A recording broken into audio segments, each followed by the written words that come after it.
ఓం శ్రీ గణేశాయ నమః. ఓం శ్రీ వేదవ్యాసాయ నమః. ఓం నమో భగవతే వాసుదేవాయ. ఓం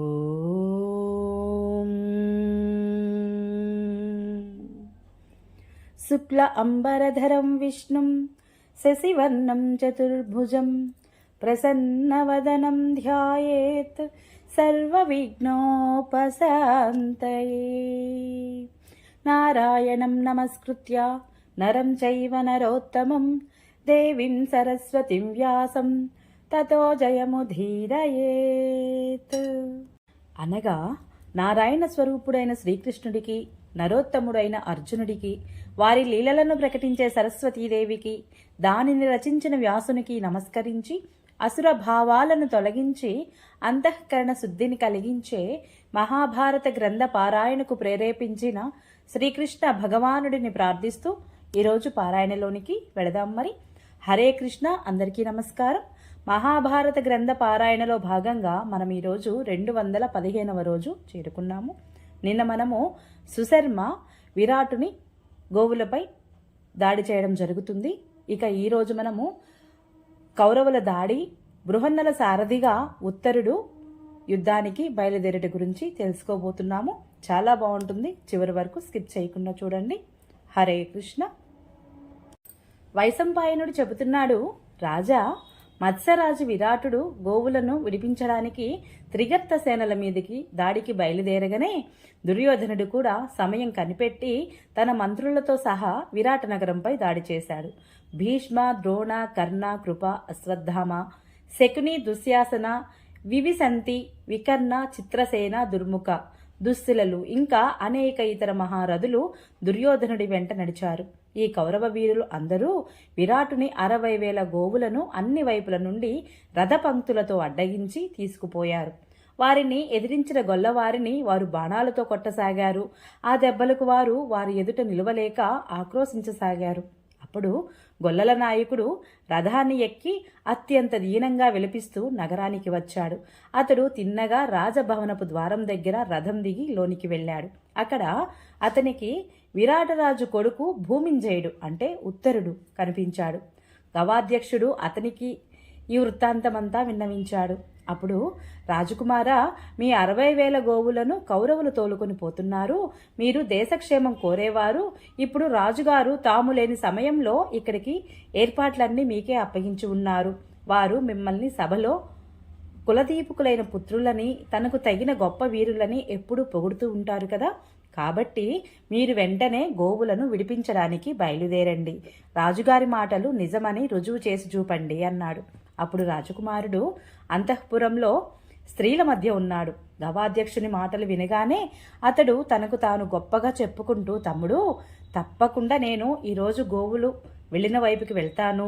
నా ధనుసు చాలా దృఢమైనది, కానీ గుర్రాలను తోలడంలో నిపుణుడు అయిన ఒక సారథి కావాలి. కానీ ఇప్పుడు నాకు సారథి కాదగిన వ్యక్తి ఎవరూ నా దృష్టికి గోచరించడం లేదు. కాబట్టి ఇప్పుడు నీవు నాకు నేర్పరి అయిన ఒక సారథిని వెతుకు. అలా అయితే ఇంద్రుడు దానవులను భయకంపితులను చేసినట్లుగా దుర్యోధన, భీష్మ, కర్ణ, కృపాచార్యులను, ద్రోణుని, అశ్వత్థామను, ఈ మహాధనుర్ధరులందరినీ కూడా నిర్వీర్యులను చేసి ఒక్క క్షణంలో గోవులను వెనక్కి తీసుకువస్తాను.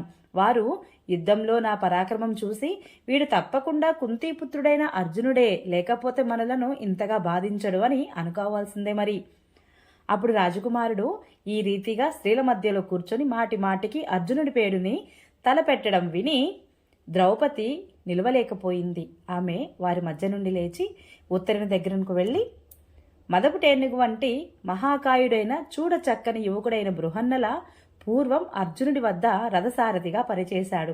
అతడు మీకు సారథి అయితే మీరు తప్పకుండా కౌరవులను గెలిచి గోవులను మరల్చి తీసుకురాగలరు అన్నది.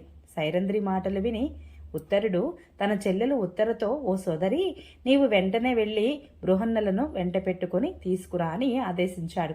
ఆమె అన్నగారి మాట ప్రకారము వెంటనే నర్తనశాలకు వెళ్ళింది. బృహన్నల తన శిష్యురాలు రాజకుమారి అయిన ఉత్తరను చూచి, రాజకుమారి, చెప్పు, ఎందుకు ఇలా వచ్చావు అని ప్రశ్నించాడు. ఆమె వినయంగా, ఓ బృహన్నల, కౌరవులు మా గోవులను తోలుకొని పోతున్నారు. వారిని జయించడానికి మా అన్న ధనుర్ధరుడై వెతుకుతున్నాడు. నీవు మా అన్నకు సారథివి కావాలి. కౌరవులు ఆవులను దూరంగా తోలుకొని పోకముందే రథం వారిని సమీపించాలి అని చెప్పింది. రాజకుమారి ఉత్తర మాటలు విని అర్జునుడు లేచి ఉత్తరుని దగ్గరకు వచ్చాడు. దూరం నుండే అతడు రావడం చూసిన రాజకుమారుడు, ఓ బృహన్నల, గోవులను రక్షించడానికి నేను కౌరవులతో యుద్ధం చేసే సమయంలో నీవు నా గుర్రాలను పూర్వంలాగే వశపరుచుకొని నడపాలి.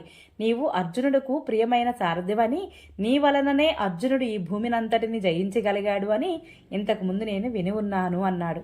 అనంతరం ఉత్తరుడు సూర్యకాంతిలా తళతళలాడే గొప్ప కవచాన్ని ధరించాడు. రథంపై సింహధ్వజం ఎగురవేసి బృహన్నలను సారథిగా చేసుకున్నాడు. అతి విలువైన ధనస్సును, అనేక ఉత్తమోత్తమ బాణాలను తీసుకొని యుద్ధానికి బయలుదేరాడు ఉత్తరుడు.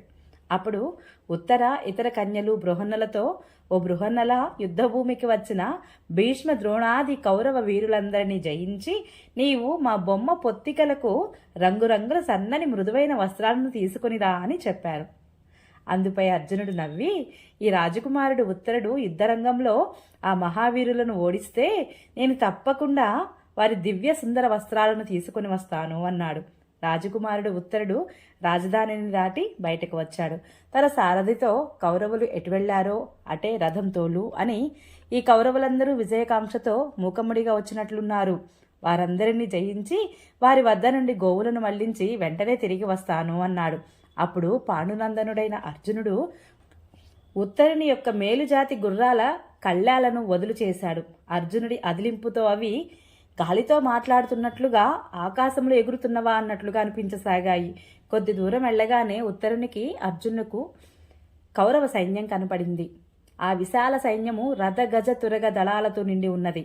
కర్ణ, దుర్యోధన, కృపాచార్య, భీష్మ, అశ్వత్థామలతో కలిసి మహాధనుర్ధరుడైన ద్రోణాచార్యుడు దానిని రక్షిస్తూ ఉన్నాడు.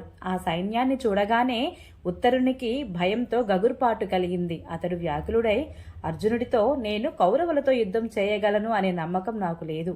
నా శరీరము రోమాలు భయంతో ఎలా నిక్కబొడుచుకున్నాయో చూసావా?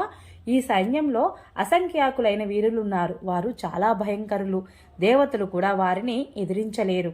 నేను బాలుడిని, శస్త్రాస్త్ర పాటవం లేని వాడిని. ఇటువంటి నేను శస్త్ర విద్యలలో పారంగతులైన ఆ మహావీరులతో ఎలా యుద్ధం చేయగలను? కాబట్టి బృహన్నల, వెనక్కి తిరుగు అని దీనంగా పలికాడు. అప్పుడు బృహన్నల, రాజకుమారా, నీవు స్త్రీ పురుషులందరి ఎదుట నీ పరాక్రమాన్ని ఎంతో ప్రశంసించుకున్నావు. పైగా నీవు యుద్ధం చేయడానికే ఇల్లు వదిలి వచ్చావు. ఇక యుద్ధం ఎందుకు చేయవు? నీవు వీరిని ఓడించకుండా ఇంటికి తిరిగి వెళితే ప్రజలందరూ తమలో తాము నీ గురించి పరిహాసంగా మాట్లాడుకుంటారు. నీకు సారథ్యం చేయమని సైరంధ్రి నాతో కూడా చెప్పింది. కాబట్టి ఇప్పుడిక గోవులు లేకుండా నగరానికి తిరిగి వెళ్లడము నాకు కాని పని అన్నాడు. అప్పుడు ఉత్తరుడు, బృహన్నల, కౌరవులు మత్స్యరాజు గోవులన్నింటినీ తీసుకుని వెళ్తే వెళ్ళని, లోకులందరూ నన్ను చూసి నవ్వితే నవ్వని, కానీ యుద్ధం చేయడం మాత్రం నా వల్ల కాదు అని నిక్కచ్చిగా చెప్పేశాడు. ఇలా అని ఉత్తరుడు రథం మీది నుండి దూకి మాన మర్యాదలకు తిలోదకాలిచ్చి ధనుర్బాణాలు విసిరేసి పరుగు తీశాడు. ఇది చూసి బృహన్నల, సూర్యుల దృష్టిలో యుద్ధభూమి నుండి పారిపోవడము క్షత్రియులకు ధర్మం కాదు. క్షత్రియులకు యుద్ధంలో మరణించడమే మంచిది, కానీ వెన్ను చూపడం మంచిది కాది అని అంటూ తాను కూడా రథం నుండి దూకి పారిపోతున్న రాకుమారుడిని వెంబడించాడు. అతివేగంగా పరిగెత్తి 100 అడుగుల లోపునే రాజకుమారుడిని జుట్టు పట్టుకున్నాడు అర్జునుడు. అలా పట్టుకోగానే ఉత్తరుడు పిరికివానిలా దీనంగా ఏడుస్తూ, కళ్యాణి, బృహన్నల, నా మాట విను, తొందరగా రథం ఎక్కు, వెనక్కి తిప్పు, చూడు, ఇప్పుడు బతికుంటే మంచి రోజులు చూడవచ్చు అని బ్రతిమాలాడు. ఉత్తరుడు ఈ రీతిగా గాభరా పడుతూ ఎంతగానో వేడుకుంటూ ఉన్నాడు. కానీ అర్జునుడు నవ్వుతూ అతనిని రథం దగ్గరకు తీసుకువచ్చాడు. అతనితో, రాజకుమారా, శత్రువులతో యుద్ధం చేయడానికి నీకు ధైర్యం లేకపోతే పోని, నీవు గుర్రాల కళ్ళం పట్టుకో, నేను యుద్ధం చేస్తాను. ఈ రధికుల యొక్క సైన్యం మధ్యలోనికి పోనివ్వు, భయపడకు, నేను నా బాహుబలంతో నిన్ను రక్షిస్తాను. అయినా నీవు ఎందుకు భయపడుతున్నావు? క్షత్రియ బాలుడివి కదా, శత్రువుల ఎదుటికి వచ్చాక కంగారెందుకు? చూడు, నేను ఈ దుర్జయమైన సైన్యంలోకి చొరబడి కౌరవులతో యుద్ధం చేసి మీ గోవులను విడిపించి తెస్తాను. నీవు నాకు సారథ్యం చేస్తే చాలు అని బుజ్జగించి చెప్పాడు. ఇలా యుద్ధానికి భయపడి పారిపోయిన ఉత్తరుడిని మహావీరుడైన అర్జునుడు నచ్చచెప్పి రథమెక్కించాడు. ఓం నమో భగవతే వాసుదేవాయ. ఈరోజు పారాయణ ఇంతటితో సమాప్తము. రేపు మనము అర్జునుడు ఉత్తరునికి తనను తాను పరిచయం చేసుకున్నట గురించి తెలుసుకుందాము. ఈ వీడియో మీకు నచ్చినట్లయితే please subscribe my channel, like, share, comment please. Thank you.